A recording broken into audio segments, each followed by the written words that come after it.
Hey everyone, welcome back to my channel. I'm Lung Pamai, and in this video I'll demonstrate how to automate or control pivot tables using VBA. As you all know that pivot table is one of the most powerful features of Excel, which enables us to pull meaningful information from a huge and seemingly meaningless data. Here are high-level points that I'll be covering in this video. And as usual, I'm gonna try and keep this as simplified as possible so everyone can follow along. Before we begin, if you haven't, please do not forget to subscribe for latest updates and also to support the channel. Let's get started. So this is the sample expense data we'll be using for demonstration. It has about 485 rows of data, basic data set. Again, region just for the US, departments, and then we have compensation expense type, and then we have the sub items, and then these are all the actuals. And the period we're ranging from 2006 till 2021. Okay, just before we dive into writing the code, let's create a sample pivot table just to get ourselves familiarized with some of the objects. So quickly, here are the filters areas. So for example, let's say we want to have a category item, or you want to summarize it by departments in rows, maybe period in columns, and then amount in values, for example. Yeah, so typical uh, pivot table. And as you can see how easy it is to simply drag and drop, and then you are able to see all the items summarized in just like that without any lag. And moreover, with now that Excel has 64-bit version, so you have more capacity as well. Okay, and let me just bring this back here like this. And so this is typically how a pivot table looks like. Let me insert some slicers so that we can see how it works in the code. And then maybe a timeline as well. So if you have a proper data set in your data set, then you'll be able to use this as well.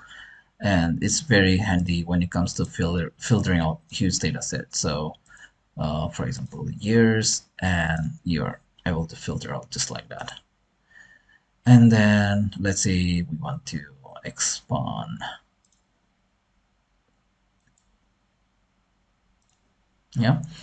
Okay, so that will be pretty much. And so the objects model here will be basically the worksheet, as you can see. And then from the worksheet, you'll have a pivot table, and then the pivot fields. Then you have access to all the properties. You have access to, you can set up calculated field, which also will be a field. And then from the field, you'll have pivot items, which you can filter out by looping through or setting the visible property defaults and so on. So we'll touch base on that. You can also quickly generate a pivot table on a fly using by recording a macro. It might not be as clean as you would write it, but it should also work. So let me quickly demonstrate it. So record a macro. I'm going to select the table. This is just a range, but in a table format, and I'm going to click on create. We'll talk about the data model at a later stage. Click on create. And if we go back to the code here, you'll see that it has added a new sheet, and then created a pivot table, and then all the properties are here. Yeah. Now I'm gonna get rid of all this, and then if I bring in, for example, period here, maybe region, department, category, department down here. Let me keep it similar to the ones we just created so that we can compare it. Okay, so it automatically created all these sub data points for us, so which is quite useful. Again, if we go back here, you'll see that it generated all these codes for us, which we can like clean it up really quickly. Okay, so I'm gonna stop recording. Or no, maybe I can also insert a calculated field so that we can see how it looks like. So let's say that amount sample calc.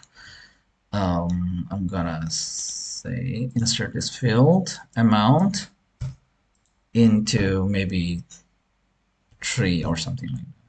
Okay, once you're done with your formula, you can use if and all this as well. So once you're done, you'll see once you click on add, you'll be able to see that field in the list. Click on OK, and you are able to use that in your pivot table as well. Okay, and if we go back to the code, you'll see that it has inserted that as well. Okay, and then it automatically inserted that again into this values area. Okay, so I think that will be all for now. Let me stop the recording and quickly clean up. Some of the issues that you might face using this will be if the version is different or if you do not handle the pivot names properly, it might conflict with the existing one and give you error and so on. So let's do in a better way by cleaning this up. So first, let's create a pivot cache, and we'll call this pivot cache. And then we'll say set pivot cache equal to active workbook dot pivot cache dot create, and here we will use, specify Excel database. As you know, and there are already some videos in the channel as well. You can connect to SQL Server, Access database, tables or views, and so on. So please check it out. For today's video, I'm just going to concentrate more on Excel. Okay, and then here you can specify the source and the version. You can leave it so that it automatically picks up the version whoever uses. So this example will be more of creating pivot on a fly. Yeah. So I'll call this data source and we'll create a new source, and we'll say this source equal to our data is in this sheet 10, or maybe we'll rename sheet 10 to data expense data dot range. We can take the range from here. I'll just select the entire table and say selection dot address. So this is going to be our data source. Here we've created the pivot cache, and here maybe we can also introduce a new worksheet where we want to add pivot table. Okay, so this equal to this, and now I'm going to get rid of this part, and don't need this. So here we've created a sheet, and then here we will add a pivot table now. So we'll say PTS pivot table, and here set pivot table equal to pivot cache dot create pivot table, and we can specify where we want to add a pivot table in this sheet.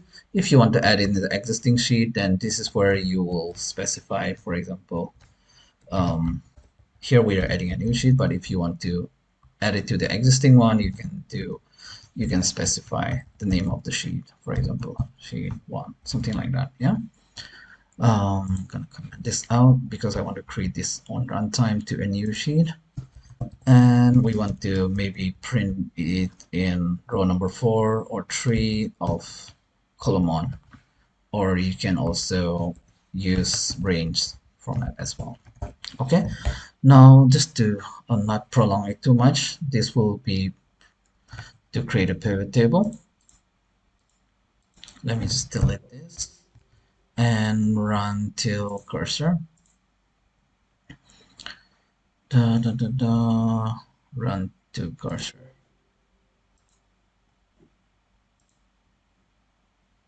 Control F8. So it has created a new sheet, and then if I press F8, insert a new pivot table, and if I check the source is fine. Yeah. Now we can execute the rest, but before that, let me quickly fix this. Instead of all this, I'm gonna change it to PT within this current module. Okay, and we can simply do in this fashion so that it looks shorter, cleaner. We don't need this, so we don't need the region as well. Department can be there in the page. No, let's put the category in page. So we're putting a period in columns. That is good. In columns, we're putting the period. And then in category is going to the page filters, yeah.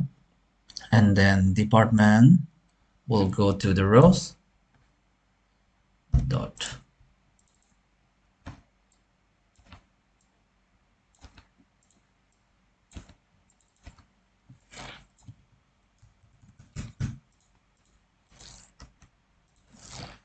And then the region can be, so if you have to remove it, then this is the syntax to refer to. If you already have a pivot table and you want to remove it on runtime, then this is the syntax. Orientation is equal to Excel hidden. And then this one is to add you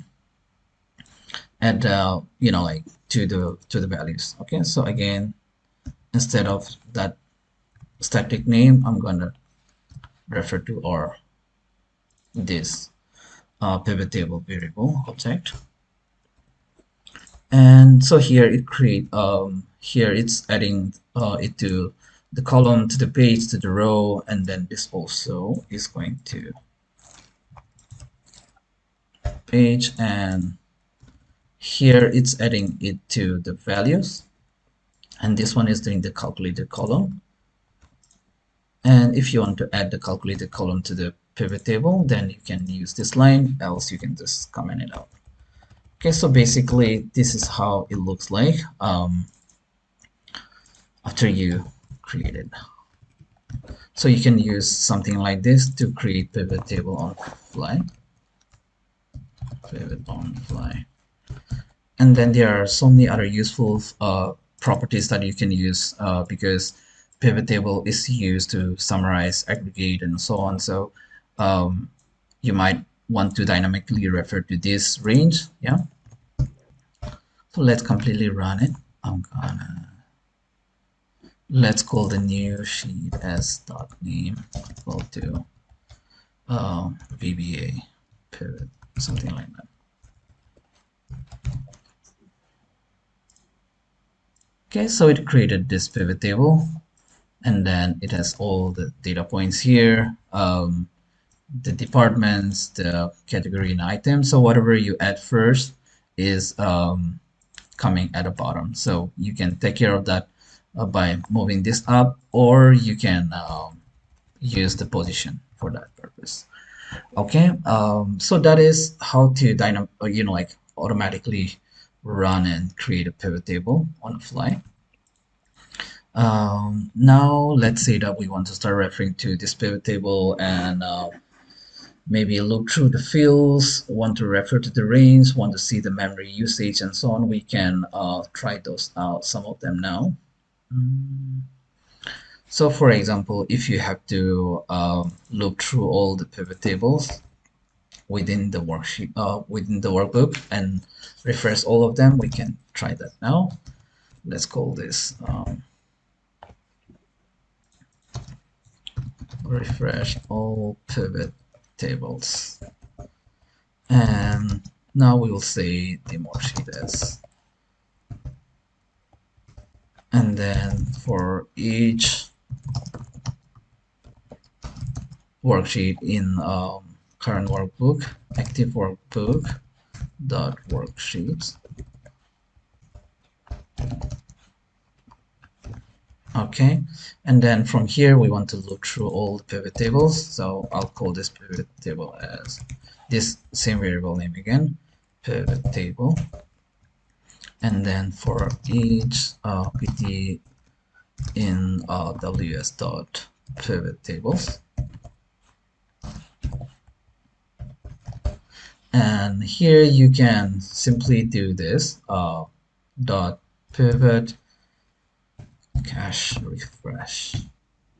Okay, so this code is basically going to look through all the worksheets in the active workbook, and then within that particular sheet, it's going to look through all the pivot tables and refresh it. Or maybe we can also do worksheet.activate.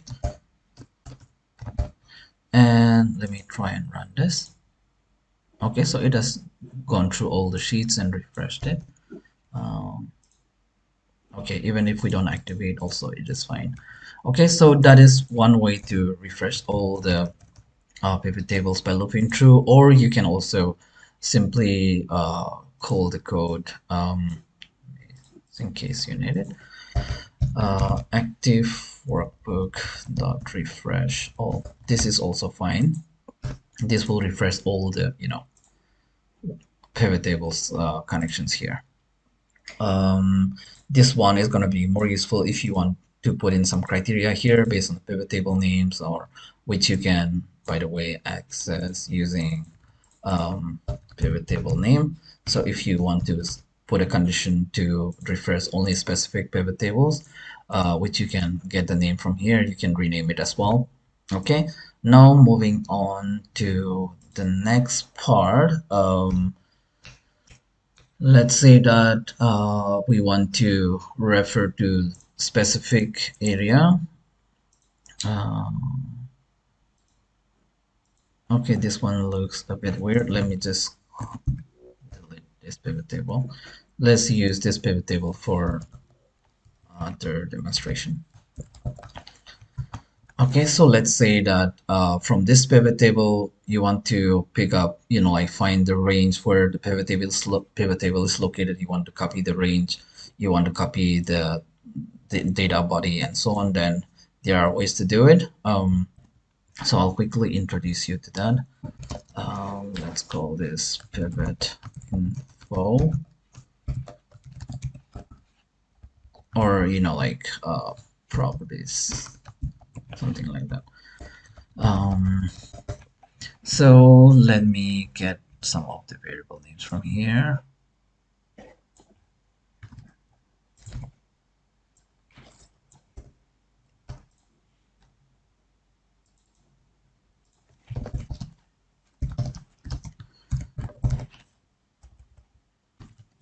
Active sheet dot pivot table.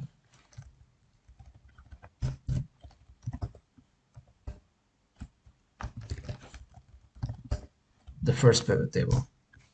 Okay. And then we want to clear the memory once it's done. Similarly, do it up here as well. Pivot cache, pivot table, and other things. Okay. Now coming down here, for example, first let's say that we want to get the memory consumption, or pivot table dot pivot cache dot memory used. Okay, so this will give us the memory use in bytes, okay, which you can divide it by 1024 or something like that to convert it to KB. Okay, and then furthermore you can divide it again by to make it to MB and so on. Okay. The other thing, it will be it's very useful when you have to identify if there are like pivot table created within the same workbook, multiple pivots. It is possible that it's referring to different pivot cache index. So if you have to change all the index, you might need to know what is the pivot index, for example. So it is one, for example, if I recreate a pivot table with the same data set or even a lesser something like that, it treats that particular pivot table as in a different cache. So as you can see here, is 2. So even if it is pointing to the same data set, it's gonna increase a lot of memory usage in your file, for example. So it matters. Okay, so just make use of that property to get the index. So if you look through here, you can simply debug and print this information, for example. Instead of printing, refreshing, you can also debug the information. Yeah, actually there's only one pivot, so that's why it's only returning that. And you can also find out when it was last refreshed. So for that, you can get pivot cache dot refresh name and then dot last refresh date.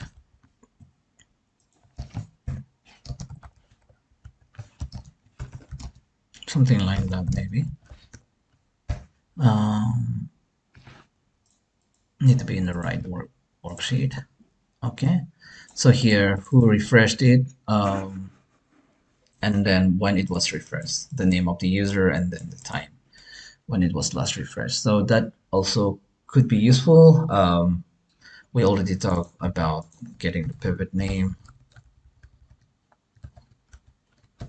dot name pivot table one. You can also assign a name. Pivot name is equal to sample pivot. Okay. So that's quickly on the getting the information. Now let's say that we want to read the range where the pivot table is located. Let's do some examples. Okay, so there is a method or a property called table range 1, 2. So let's take a quick look at that. Dot table range 1 dot select, and let me do this as well, table 2. So if you look here, you'll be able to, this is very useful. So range 1 is all this range, including the grand total and everything. And then range 2 will be entire, including the filters. Yeah, and then going next. So now let's say that you only want to select the body range, then there is property for that as well, data body range. So let me run till here, F8. Now it will only select the data range, including the totals and the grand totals. Maybe we can remove this. Yeah. Now let's say that you want to select, for example, you want to resize the body range. For example, if I do this, it's selecting including the grand total. So let's say we want to move up. This is more like manipulation of range now. So let's say that with the good thing about just before proceeding further is like irrespective of where you move the pivot table, this will always work. So that is the good part about if you have multiple pivot tables, like finding the last row, finding the last column and all might not be useful. It might not be 100% accurate. So it's better to use this method and properties which are available directly for pivot tables. Okay, so let's say that we want to resize the range. With this range, we want to resize. So resize, and here you want to specify, oh sorry, let's put this in. This rows dot count, and then we want to like do a -1, so that, and then maybe 1, just dot select. Let's do that. Yeah, so it's selected less of that. And here you can also do, if you already know the size of a pivot table, you can simply specify that, or you can also do this.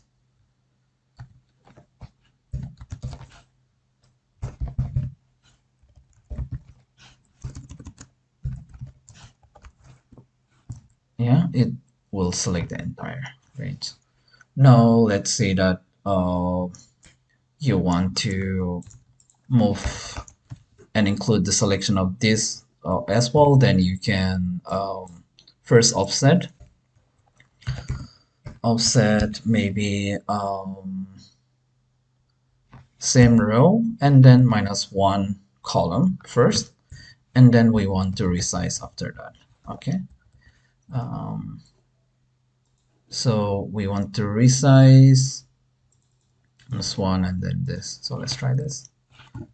Okay, so this is how you can refer to the data points if you want to, like if someone wants to see the grand total as well, but you only have to refer to this range. So it might be useful referring to, like pivot tables. Sometimes we don't have control over who is sending out the data to us. You have to deal with all sorts of data sets. So from that angle, this sort of manipulation can be useful. So yeah, use this columns.count or rows.count to manipulate where the pivot is located, and then you can play around with that. You can also definitely control more other properties. For example, okay, let me not replicate this range. We'll just type it in here in the same pivot table. So for example, let's say pivot fields, something like that. Before we go on to filtering out the data set, let me give a small demonstration of how to change the, the function or the number format of the pivot field. So for example, let's say that you have created a pivot table. You must be knowing this, but for example, if any of the data set within here is text, for example, like this, when you create a pivot table out of this, and try to put in that into some like values, it automatically goes here because some of them are in, like not a proper a number format, so it consider that to be a text. So sometimes it is very useful to have to write a utility where, like the code will automatically um, sum it instead of count. So if you have more data points, you can select the fields like this, and then you can create like a utility or a button to convert that automatically to a sum instead of a count. So for that sort of thing, let me quickly demonstrate it here. You can use this feature called active cell dot pivot field dot here you can specify, for example, number format is equal to, let's say, a pound sign. Um, so if I do this, it removed the decimal points. If I now change back to a comma like this, and if I run this again, it changed the format. Yeah, so you can directly use this. So if you have more to change, then you can select and then loop through each cell in selection and then change the property. You can also do in a similar fashion, for example, dot function is equal to, here you have all this consolidation that you can do, aggregation by maybe by sum, by count. So Excel count, here we already have sum, so in case you want to do a count, I'll just remove this for now. Yeah, so this is quite useful if you have to loop through and do these changes instead of going here. If you have, just imagine you have all these multiple fields here for values, you go in here and change the settings. So it's not that feasible if you have a lot of items to be done. Okay, so I'm gonna change this back to Excel sum. Now let's say that you want to remove grand total and all this. You can simply record it as well, or you can use this column grand. It's called the false. That will remove the grand total. And if you do it true, it'll bring it back. Similarly, you can do it for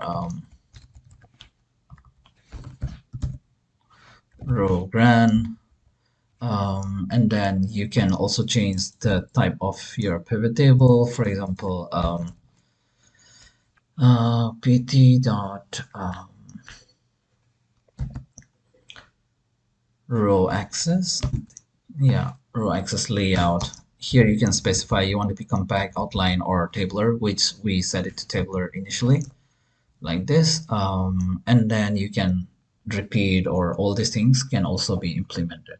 So these things will become handy when you have to create on runtime, organize your data set, summarize them, and so on. There's one more inbuilt utility that you can simply record. For example, let's say that you want to split this data layout. Instead of sending this entire thing, maybe you want to slice it out in for each category here. You can simply use pivot analyzer and then options, show report filter pages, and then whatever item you select here, it'll like split out all the reports based on each of this item here. So click OK. As you can see, equipment, compensation, facility, supplies, and so on. Okay, so that's a very useful feature if you are not aware of. Okay, and the syntax here is automatically generated. This, so pages fill this. Okay, and then once this is generated, you can loop through the requirements, make it to values, or do a graph out of that, and so on. You might also want to delete a pivot table. There's a simple way to do it. Delete pivot. And for example, here we can say, in this current one, this is the one that was done from the generation. So here you can see pivot table, table range 2 dot clear. This should delete the pivot table. Okay. So for example, if I run this now, watch this. Yeah. And yes, we can simply delete those again, but for now, I'll just manually delete it. I'm sure you're already familiar with get pivot data function, which you can use in Excel formula as well to get a pivot data. So let me quickly show that how to use in the code as well. So get pivot data, and here it's a message box. This is useful to get like aggregated data by specifying the data points. For example, in your pivot table, let's say we want to get a Jan data for accounting amount, yeah, which is this. So first, let me get pivot data, and here we'll specify the field we want to get data. So if I run this now, it will give me the grand total, yeah.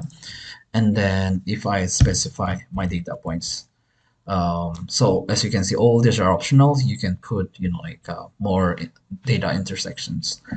So period, you can put Jan. So if I run this now, it should give me 64, yeah. And if I drill further to maybe department and then accounting. So if you have to loop through, or like do a quick aggregation, loop through and get like all these data points for intersection, then you can use this as well. So it's quite useful. You can use this as well in the Excel formula. Okay. In this section, let me quickly demonstrate how to filter out items in pivot field. Let's take a quick look at the syntax it generates from the recording. So for example, let's say we want to filter out in departments, let's say advertising, R&D sales, and okay. And if I stop the recording, go and see the syntax. So basically here, um, for this particular pivot, this field department, it set all these pivot items visible property to false. Yeah. So if I copy this and go back here, we can reuse this part. And we will need a pivot field so that we can apply a filter to that field as pivot field. And this pivot field will be pt dot this field. Yeah. And then if I run till here now,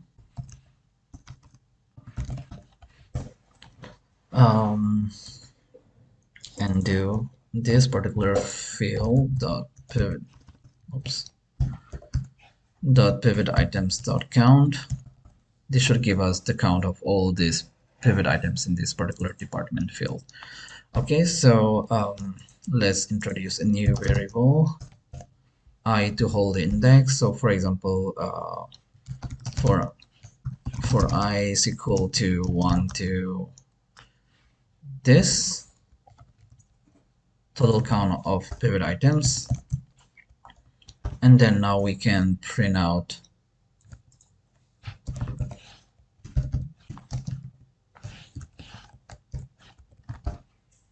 so if I run this now, it will give us a list of all the items in the department. Yeah. Okay, so that is one part of it, how to loop through, and then based on this you can also say um, set the visible property dot visible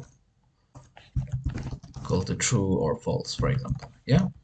Okay, now if we set everything to false, it's not going to work, so at least we need to have one item filter out. Now there are various ways to do this. For example, let's say that you have a list of items that you want to be visible. You can have that list somewhere, maybe in your setting tab or in your configuration mapping worksheet or something. And then based on that, while looping through, you can see if this particular item exists in that list. If it does, then you can just set it to true. Otherwise, you can, you can set the rest to false. That also can be one thing. You can also have a list of array items, and then you can check if the pivot item exists in that list. You can do that sort of comparison. You can do a countif to this or do a VLOOKUP and so on. Now I'll demonstrate one example. So for example, let's say that we have a variable, array variable. Let's say that theme, let's call this array list, and our array list is equal to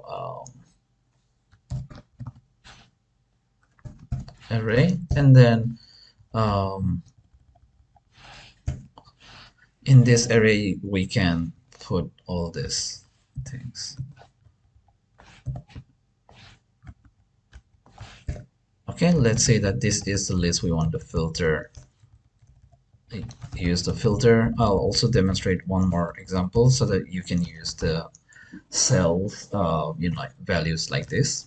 Okay, so let's say that this is a list we want to apply a filter here.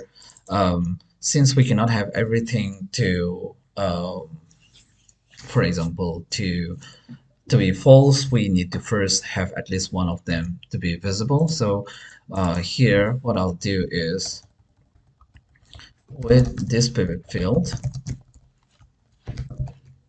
and here we can say array item 1, or just say array 1 as string. Now we can convert this to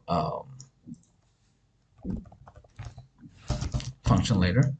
Now from this array list, um, we want to get the first value, so we can use L bound to get the lowest index, and then we will use the same array.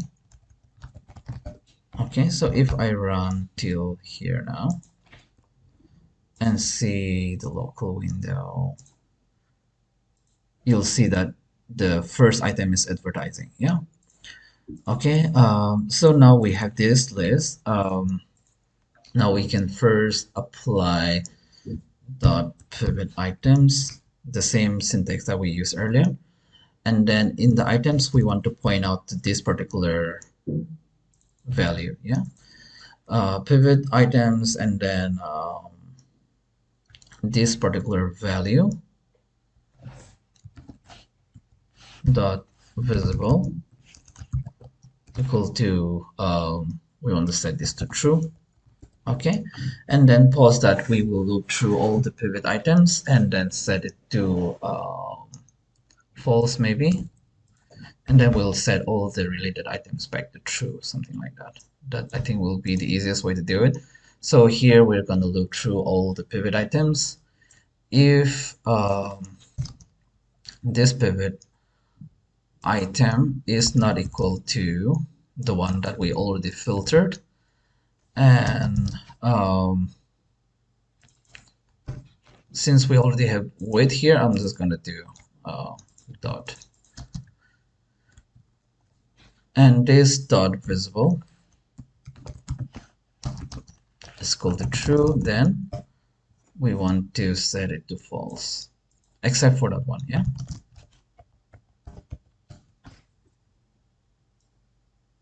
or we'll just copy this. So this part will loop through and then set everything to false except for the first item in the criteria, which is already set to true. Okay, now the second part will be to loop through the array instead of looping through the pivot items. So I'm gonna copy the array list. L down of the array, because we already applied the first filter, we'll do a +1 here to U bound. So we're going to loop from the lowest to the highest, starting from the next indexed. And here we can simply say that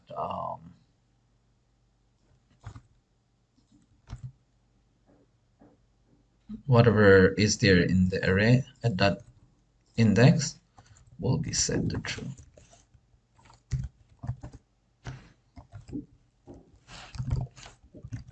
Okay, now we can easily convert this to a function by, like putting a parameter here to a field and then to the array list. Let me just comment this out in case you need to refer later. Okay, so quickly walking through again. Pivot table, this is our pivot field. We want to filter, apply a filter. This can be a parameter to the function later. And then with this particular field, we are setting whatever was the first item in the array to visible to true, because we want that to be selected. And the other reason is because we cannot set everything to false in the first part of the loop here. So it's going to loop from 1 till all the total count of pivot items for this field. And then if it is not the first item and if it is visible is true, then setting to false. And then in the second part here, looping through the lower bound of the array +1 to the U bound. Okay, and then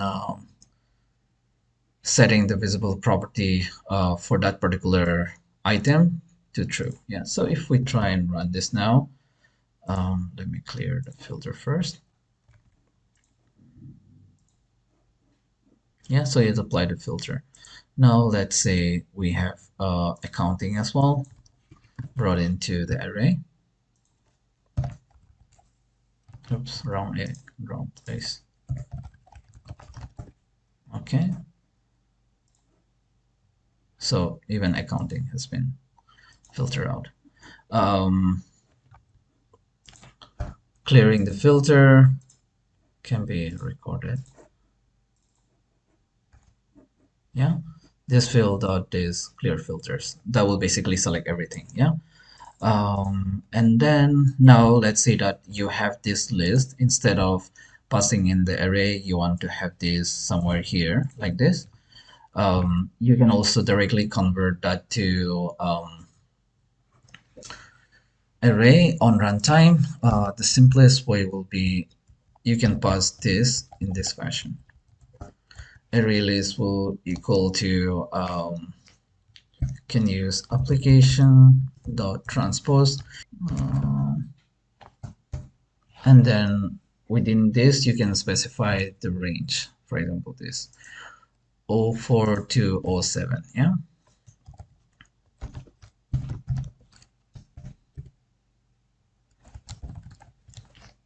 04 is to 07.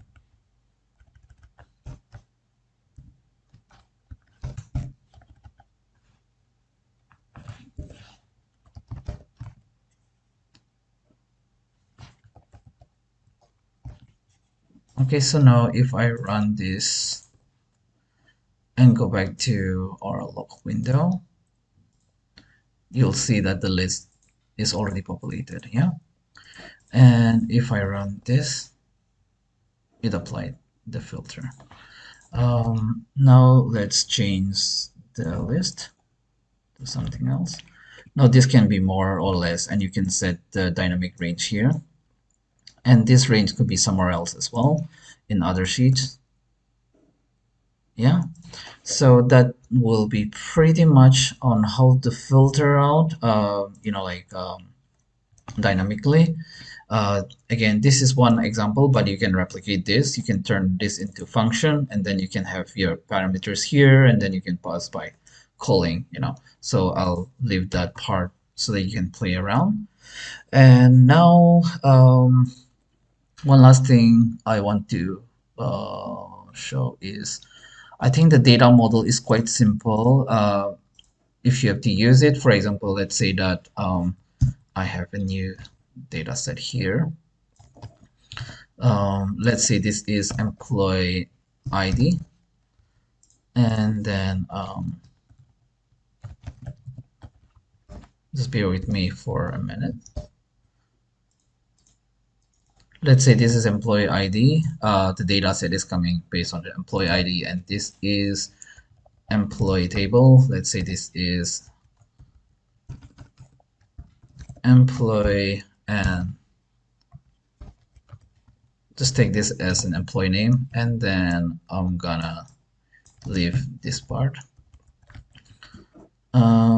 Let's say that we have two data set like this. This is coming from like transaction database, and let's say this is like a mapping. So first, let's say that, well, let me convert this to table and insert a pivot table. You can add the data to data model. Okay, I'll just let you know what it means. So that once it is added to data model, you can do some relationship. You can link it to multiple other tables, and uh, you know like and connect it and make your pivot table more uh, have more attributes and more meaningful. For example, for example here, if I do a pivot table of employee ID and then the expense, it will not make too much sense. Um, da, da, da.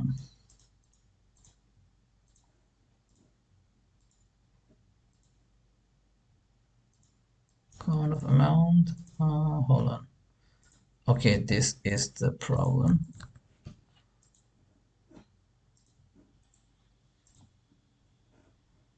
Now, if I change this to sum, it should work. Yeah. So let's say that we also want to have employee name, but in this table we don't have the employee name. So the easiest way is to convert this mapping as well to a table. Okay, and that way you will be able to link it to your uh, data model. Okay, so here's table one, the one that we first created, and then the table two. Yeah. Now you just simply bring in the employee. Sorry. Employee name is what I want to bring in. And then you can use auto detect to link to let them know what should be the relationship. Or you can go create a new one. You can specify in this table what should be the ID to link, and then in the table 2 you can also mention this and click on OK. So that will link these two these two tables, and then from here you can change your pivot settings. For example, set its tabular, repeat, and so on. So now, along with the employee ID, you have the employee name as well. Okay, so that's how you can use the data model. It's not much, but I want to quickly touch base on this as well. Now, this part is not really a pivot table thing, but it might become useful sometime. It's not a new feature, but you can definitely make use of this as well to do aggregation. I'll give a quick demonstration. Okay, going back to sample table, let me convert this to a table. Okay, now you can use a unique function to get a unique list of items here, for example, all the unique items. And then we'll do the same thing for category, but in transpose. So transpose and then unique, and then we want to get a category here. Yeah. And then the good thing about this is that it automatically expands the range when there is new items. So they say, let's say this is new item, it automatically added that. Yeah, it expands itself. Similarly, uh, something you add, it will expand further the range. So you don't have to worry about that. And then the formula, you can simply use a simple, normally how you'll use a sum if, and then you can do a sum of amount based on these two criterias.